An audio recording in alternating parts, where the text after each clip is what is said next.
जी जी जी, चालू कर लिया हूँ रिकॉर्डिंग। जी हाँ, जी जी हाँ जी जी अभी मैं यहाँ राजकोट से जी एक क्रिमिनल एफआईआर ड्राफ्टिंग करने के काम में लगा हुआ हूँ। जी और ये क्रिमिनल एफआईआर जो होगी ये सीआरपीसी के सेक्शन 154 के तहत जी ये यहाँ के लोकल पुलिस स्टेशन में दर्ज कराई जाएगी।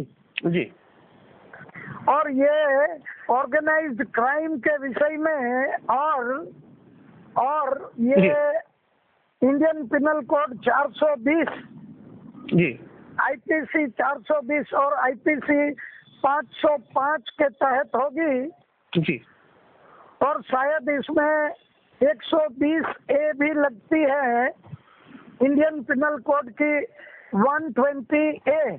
जी तो ऐसे बहुत सारे जो भी कलम इसमें लगती होंगी, जी विषय तो हम लोग सभी जानते हैं कि ये जो एक कोरोना, ये जो नकली कोरोना जो फैलाने का काम ये लोग कर रहे हैं जी देश और दुनिया में सब जगह, जी हम सभी लोग जो फैक्ट से अवगत हैं वे ये जानते हैं जी कि कोरोना कोई ऐसा वायरस नहीं है कि जो खुद से फैल रहा है, ऐसा नहीं है।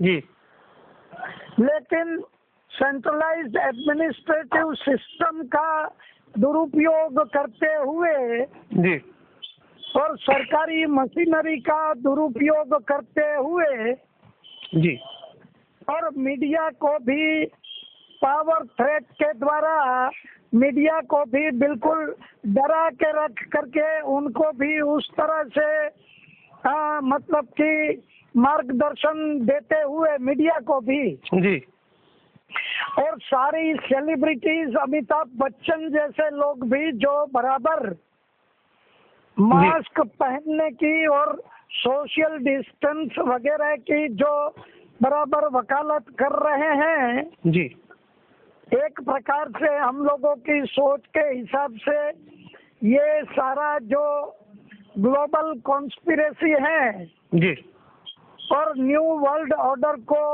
लागू करने के लिए और ग्लोबल गवर्नमेंट बनाने के लिए जी ये सारा जो कुछ भी हो रहा है उसको उसमें हमारे पीएम नरेंद्र मोदी को मुख्य कल्प्रिट बताते हुए भारत की जहां तक बात है जी तो मुख्य गुनहगार हमारे Narendra Modi head of the government ji ये होंगे। और बाकी जितने भी राज्य हैं 28 राज्य के मुख्यमंत्री जी और 8 यूनियन टेरिटरी में 2-3 में मुख्यमंत्री हैं और बाकी में अलग अलग तरीके से एडमिनिस्ट्रेटिव हेड बने हुए हैं। तो ये सब मिला करके 36 को जी इसमें ये गुनहगार के तहत आरोपी के तहत इसको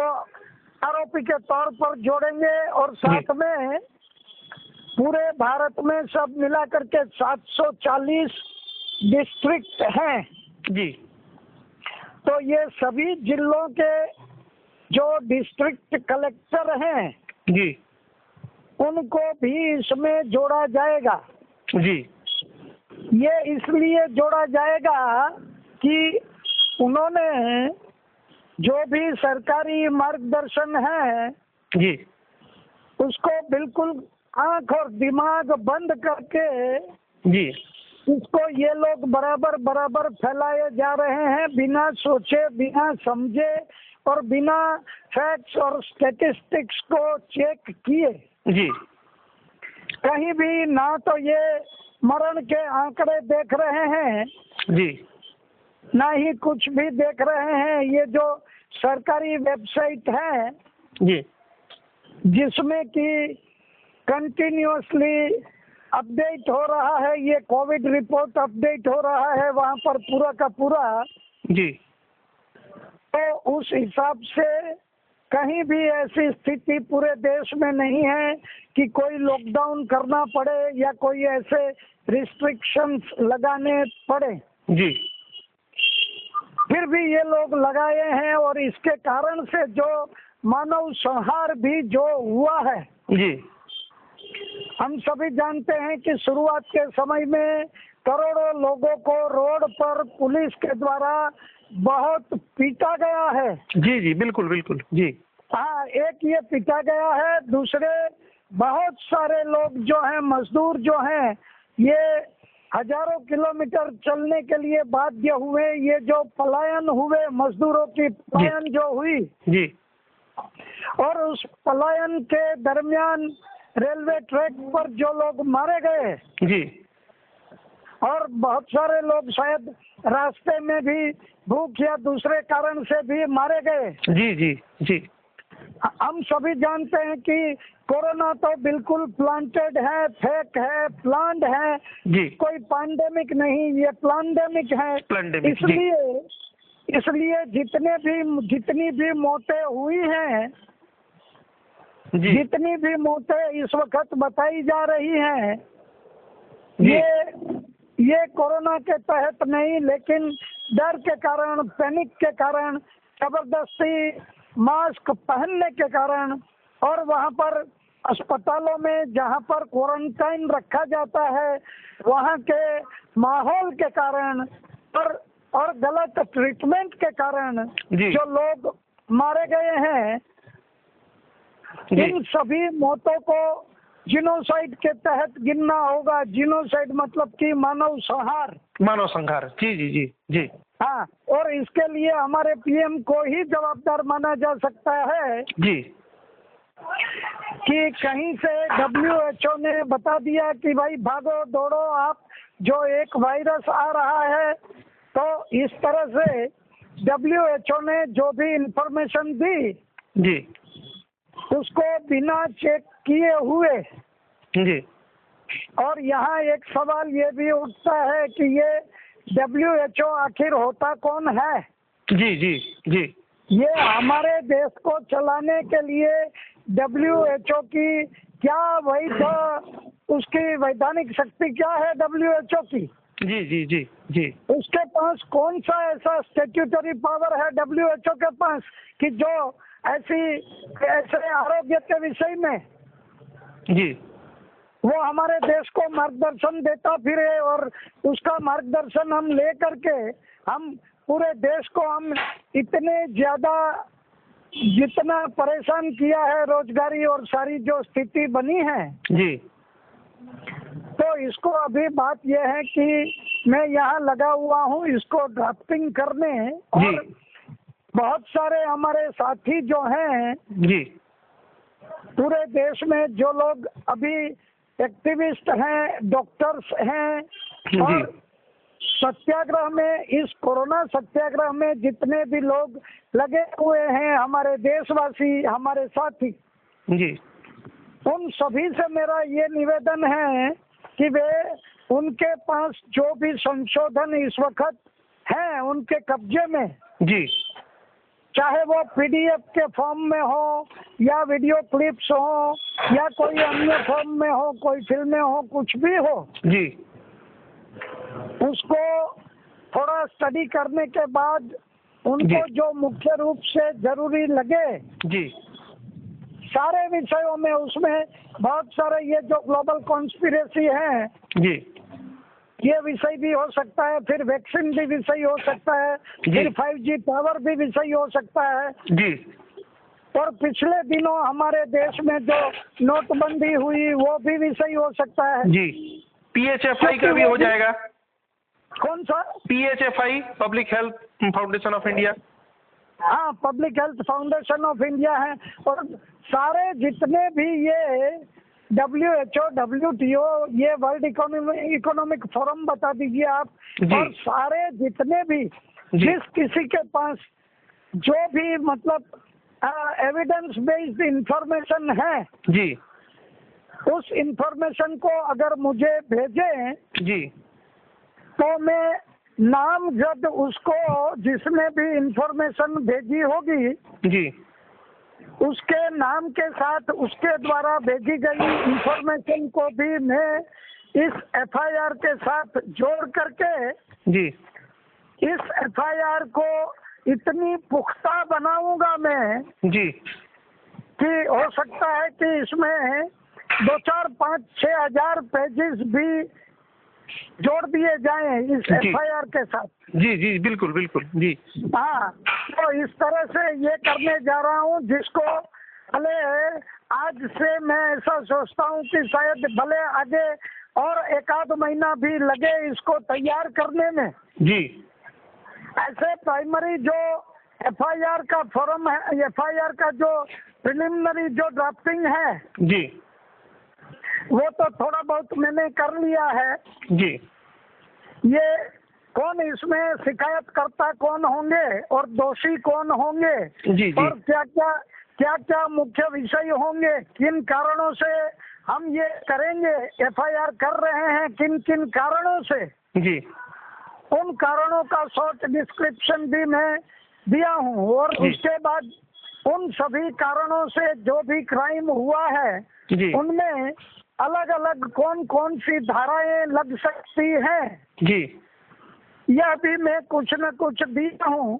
जी। और बाकी का जो कुछ उसमें आप ऐसा कह सकते हैं कि इस एफआईआर का जो इन्वेस्टिगेशन होना चाहिए जी उस इन्वेस्टिगेशन में से प्राय 60-70% तक तो हम उस इन्वेस्टिगेटिंग ऑफिसर को हम रेडी स्वरूप में देंगे, पूरा जी। का पूरा रेडी देंगे। जी मतलब उसको जीरो से कुछ भी इन्वेस्टिगेट करना नहीं है, जी उसको तो हम इतनी सारी इंफॉर्मेशन देंगे जी देश की और दुनिया की, जी और उसमें हमारे कॉन्स्टिट्यूशन के हिसाब से, संविधान के हिसाब से जी और अभी के दूसरे जो कानून हमारे जैसे इंडियन पिनल कोड हुआ या फिर क्रिमिनल प्रोसीजर कोड सीआरपीसी हुआ, जी तो ऐसे ऐसे हमारे जो अन्य अन्य कानून भी इस वक्त जो देश में चल रहे हैं जी जो संविधान के तहत ही है, जी तो ये सभी मैं बिल्कुल अपने एफआईआर में सारा का सारा जोड़ करके जी इस तरह से मैं उसको देना चाहता हूँ जी जी कि सरकारी छोर से इस एफआईआर को वहाँ से निकाल पाना, जी उसको मतलब निकाल देना, उसको कैंसल करना वहाँ से, जी ये उनके लिए बहुत ही मुश्किल हो जाएगा। इस तरह की एफआईआर में ड्राफ्टिंग कर रहा हूँ। जी जी जी जी और इसमें और एक बात साथ ही साथ बता देता हूँ जी जी कि सीआरपीसी सेक्शन 154 में कोई भी इंफॉर्मेशन अगर आपके पास है, कहीं भी कोई भी क्राइम हुआ है जी और आपके पास इंफॉर्मेशन है, जी भले घटना आपके साथ नहीं हुई है, किसी और के साथ हुई है, जी लेकिन आपको अगर क्राइम की मालूमात है जी तो आप जा करके ओरली भी वहाँ पर पुलिस स्टेशन में जाकर मौखिक भी बता सकते हैं। और लिखने का काम उनका है, वो भी हमारा नहीं है, लेकिन अपने केस में ये सारा कुछ तैयार करके हम ही दे रहे हैं जी क्योंकि ये जो क्राइम हुआ है ये हमारे साथ हुआ है। जी जी जी जी ये हम सबके साथ ये क्राइम हुआ है। हम फरियादी जो भी हैं, शिकायतकर्ता जो हैं, जी उनके साथ भी यह क्राइम हुआ है। जी जी जी तो इसलिए और उसमें देखिए उसको एक नियम ये है, बहुत सारे लोग ऐसा बोलते हैं कि नहीं ऐसी एफआईआर तो वे लोग स्वीकार नहीं करेंगे, लेकिन इसमें बहुत सारे प्रोविजन हैं। अगर पुलिस स्टेशन में जो ऑफिसर है वो अगर स्वीकार नहीं करता जी तो उसकी उपली अथॉरिटी जो ऊपर वाली है एसपी, सुप्रिंटेंडेंट ऑफ पुलिस, जी जी उसको उसके संबंधित एसपी को जा करके लिखित हम सबमिट कर सकते हैं। जी जी बिल्कुल। अगर वो भी स्वीकार करने से मना करे जी एसपी भी, जी तो भी इसको जा करके हम जुडिशियल मैजिस्ट्रेट को जमा करवा सकते हैं जी और जुडिशियल मैजिस्ट्रेट उस एसपी को ऑर्डर करेगा कि भाई इसको आप देखिए ये लोग क्या कह रहे हैं, इसको आप इन्वेस्टिगेट करवाइए। जी जी तो मतलब स्वीकार करने से तो कोई भी ना नहीं बोल सकता। ये मैंने सेक्शन 154 जी और सभी से निवेदन है मेरा कि सभी इस सेक्शन को और इस सेक्शन से संबंधित जो भी बहुत सारी दूसरी मालूमात गूगल में पाई जाएगी जी तो उसको आप सीआरपीसी 154 जी इसको बहुत ध्यान दे करके सभी अगर पढ़ें जी और उसकी अन्य इंफॉर्मेशन भी वहाँ मिलेगी उससे संबंधित, सीआरपीसी 154 से संबंधित। जी जी उन सारी जानकारियों को अगर आप देखें पढ़ें जी तो हम सभी को ये मालूम होगा कि हम सभी इस देश के मालिक हैं और इसलिए संविधान ने हमें एक फर्ज दी है। संविधान के आर्टिकल 51A में ये फर्ज हमें दी गई है। जी article 51A is the fundamental duty of each and every citizen. जी ये हमारी जो मौलिक फर्ज है जी ये यही है कि ऐसे वक्त में जब सारा कुछ गिर चुका हो सब तरफ से जी जैसे कि देश के पीएम ही अगर दुश्मन बन चुके हैं जी जी हाँ, तो ऐसे वक्त में देश को बचाना, संविधान को बचाना, हमारे लोगों को बचाना, देशवासियों को बचाना, ये हम में से हर एक की फर्ज है संविधान के आर्टिकल 51A के तहत। अच्छा जी जी हाँ, ये सब है। तो इसमें कहीं से भी किसी भी देशवासी ने या किसी भी साथियों ने कहीं भी डरने की बिल्कुल जरूरत नहीं है। सबसे ताकतवर हम हैं। जी हम में से हर कोई सबसे ताकतवर है जब संविधान हमारे साथ है जी और देश के कानून जो हैं ये हमारे साथ हैं। जी जी जी और ये गलत करने वाले लोग जो हैं इनको शिक्षकों के पीछे पहुंचाना जी या यहाँ तक भी प्रावधान है जी कि उनको दंडित करना। आजन्म कैद या फांसी तक की सजा भी सुनाई जा सकती है। जी जी जी और ऐसा बहुत सारे देशों में हुआ है, कोई ये पहली बार नहीं है। बहुत सारे देशों में ऐसा हमारे पड़ोसी मुल्क पाकिस्तान में ऐसा हुआ है ना, बार बार हुआ है। जी हाँ, तो हम लोगों ने संविधान और कानून का सहारा लेकर के इस वक्त जो ये जो अपनी पूरी गुंडागर्दी के साथ पूरे जो ताकत में है, पूरे जोर में है, पावर में है, ऐसे हमारे प्रधानमंत्री और उनके जो दूसरे गुंडे साथी हैं जी इन सारे गुंडों को सबक सिखाना जी और इनको वहां से हटाना। जिस पद पर वो बैठे हैं जी गलत जगह पर वे लोग पहुंच गए हैं। ये ईवीएम के द्वारा और दूसरे सारे जो इलेक्शन के अपकंडे हैं जी उनके द्वारा ये पहुंच तो गए हैं वहाँ जी लेकिन अब हमारा फर्ज शुरू हो चुका है। हमें कुछ न कुछ करना चाहिए। बिल्कुल। अब तक हम नहीं बोल रहे हैं लेकिन अब हम में से सबको बोलना भी चाहिए और कार्यरत भी होना चाहिए।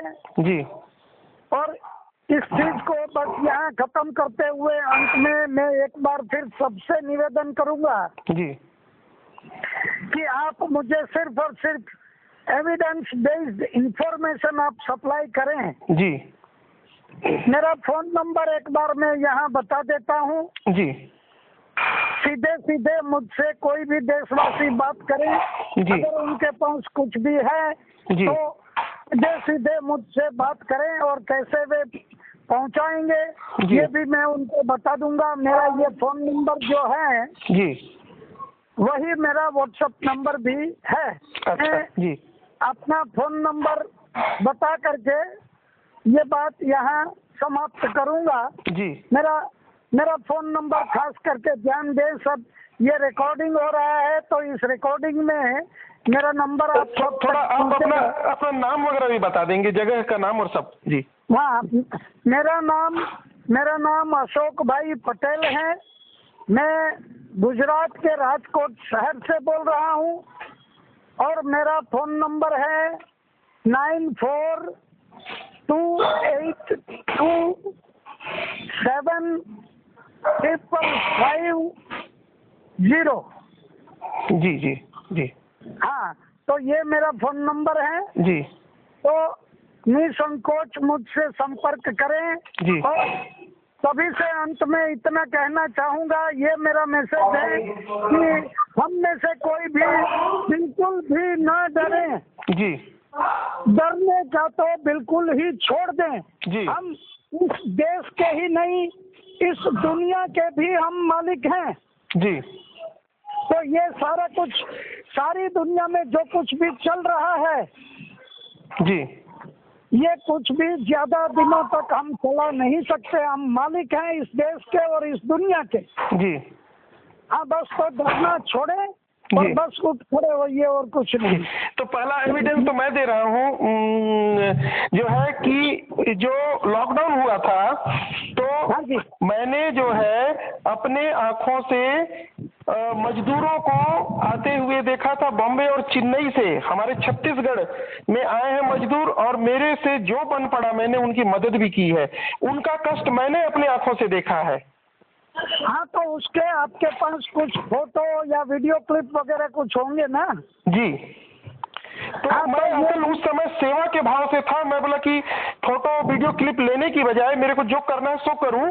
तो इस समय वो मैं ले नहीं पाया, लेकिन पूरा सारा दुख दर्द मेरे दिल में भी है और सब, मतलब मैं उसका साक्षी हूँ। जी। हाँ, तो ठीक है, आपको साक्षी के तौर पर जोड़ देंगे उसमें। जी। जी। जी बिल्कुल, मैं कहीं भी हो मैं वो बात रखने के लिए तैयार हूँ, क्योंकि मैं भी सत्य पर चलने वाला इंसान हूँ। जी। हाँ, तो आपका जो है ना, जी। आपको उसमें मैं जो बातें कर रहा हूँ जी। उसमें आपके नाम का उसमें मैं उल्लेख कर दूंगा और ये बता दूंगा जी। कि ये साक्षी हैं, जानते हैं सारा कुछ क्या हुआ। जी। और फिर उस समय जो पलायन हुआ था जी। उसके अगर कोई एविडेंस खास करके वो रेलवे ट्रैक पर जो लोग मारे गए थे ना। जी। हाँ, उस टाइम ये खबर आई थी कि कुछ 15-17 लोग कट करके मर गए थे रेलवे ट्रैक पर। जी। जी। वो गुड ट्रेन के आ जाने की वजह से, आपको शायद याद होगा। जी याद है, याद है।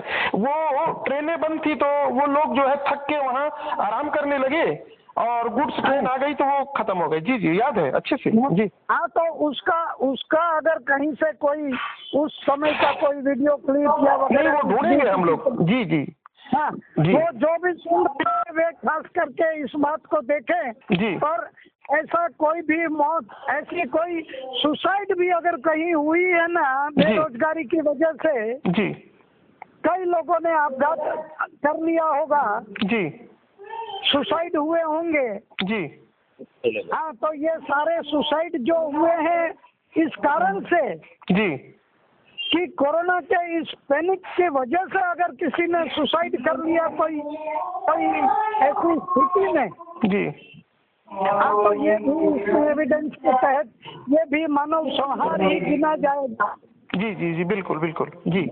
हाँ। तो बस इसको एक बार ये रिकॉर्डिंग आप खत्म करें फिर बात करेंगे। जी। जी। हाँ, जी। जी। बस ये वंदे मातरम जी। और भारत माता की जय हो। सभी देशवासियों को फिर एक बार निवेदन है, हम सभी साथ मिल करके इस मुश्किल में से बाहर निकलेंगे। जी। ठीक है। जी। जी। जी। जी। ओके। हाँ, ठीक। हाँ।